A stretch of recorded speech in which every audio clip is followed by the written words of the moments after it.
মগো বরিশালে একটা হয়লা আছে যে স্বামী আমার যেমন তেমন দেওরা আমার মনের মতো। তো যাই হোক, সেই মনের মতো দেওরা আমার বাসায় বেড়াইতে আসছিল। কিছুদিন আগেই বেড়াইতে আসছিল, ভিডিওটা আসলে এডিট করার অভাবে আপনাদের দিতে পারিনি। তো আজকে আপনাদের সাথে শেয়ার করব আমার দেওরারে আমি কি কি খাওয়াইলাম এবং তার জন্য কি কি রান্না করলাম। তো ভিডিওর শুরুতেই আপনারা দেখতে পাইতেছেন যে আমার দেওর বই চা খাইতেছে। সে ব্যাপক শরম পাইতেছিল, কারণ তার দিকে আমি ক্যামেরা ধরে রাখছিলাম। যাই হোক, এখানে আমি শাক বয় দিয়েছি। আগের দিন রাইতে আমি সব কিছুই গুছিয়ে রাখছিলাম দেওরা হওয়ার জন্য। তো দেওরা আমার শাক পাতা পছন্দ করে। যাই হোক, আমি আগেই শাক বয় দিছি এবং অন্য চুলায় দেখবেন আপনারা যে আমি ভাত বসাই দিছি। খুব ভোর, তখন 4টে বাজে। এই যে দেখেন আশেপাশের অবস্থা একদম অন্ধকার, খুব অন্ধকার। যাই হোক, সে সকাল সকাল যাইবে, তার জন্য আবার একটু নুডলস খাওয়াইলাম। বেচারার ক্ষুধা লাগছিল, ব্যাপক ক্ষুধা। আমি ওটাই কইলাম একটু নুডলস খাও। অন্যদিকে আমি এখানে মাছটা ভাজি করে নিলাম। এখানে ছিল আমার মিনি ইলিশ মাছ। বড় ইলিশ মাছ রান্না করতে পারিনি, সেজন্য মিনি ইলিশ মাছ ভুনা করছি তার জন্য আমি। তো এইখানে মশলাটা ভুনে আমি মাছটা দিয়ে দিলাম। আমি এখানের পর্ব তাড়াতাড়ি সাইজে আমি আবার ছাদে রান্নাবাড়ি করতে যাব, কারণ সব রান্না আমি গ্যাসে করব না, কিছু কিছু রান্না আমি ছাদেও করব। দেওরারে আমার মাটির চুলার রান্না না খাওয়াইলে হয় বলেন?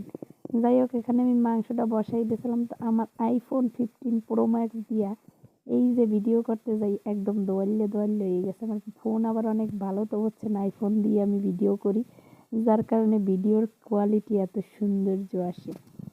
যাই হোক, দেখেন আমি আপনাকে একটু আশেপাশের পরিবেশটা দেখাই। আমি যখন এখানে রাঁধতে গেছি, আমার মনে হয় কাকপুর কেউ ঘুমাইতে আসলো। আশেপাশের অবস্থাটা দেন। যাই হোক, আমি আবার একটু ফাঁকে চা খাইয়ে লইলাম, কারণ চা না খাইলে আমার আবার কাজে মন বসে না, বুঝলেন? আমি আবার সেই রকম চা খোর পাবলিক, তো সেই জন্য। যাই হোক, এখানে চা লই আবার একটু কিছু ভিডিও করে লইলাম। এই যে দেখেন ছাদের নিচটাও দেখাই লইলাম। চাটা এখানে আবার একটু রাখি, একটু খাইলাম।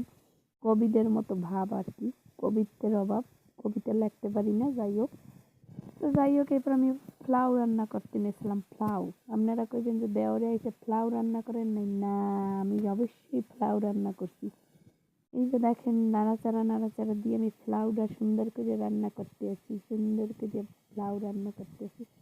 এটা আমার ভিডিওটা সম্পূর্ণ দেখেন, অবশ্যই কমেন্টে জানাইবেন, কারণ কারো ভিডিও অর্ধেক দেখা উচিত না।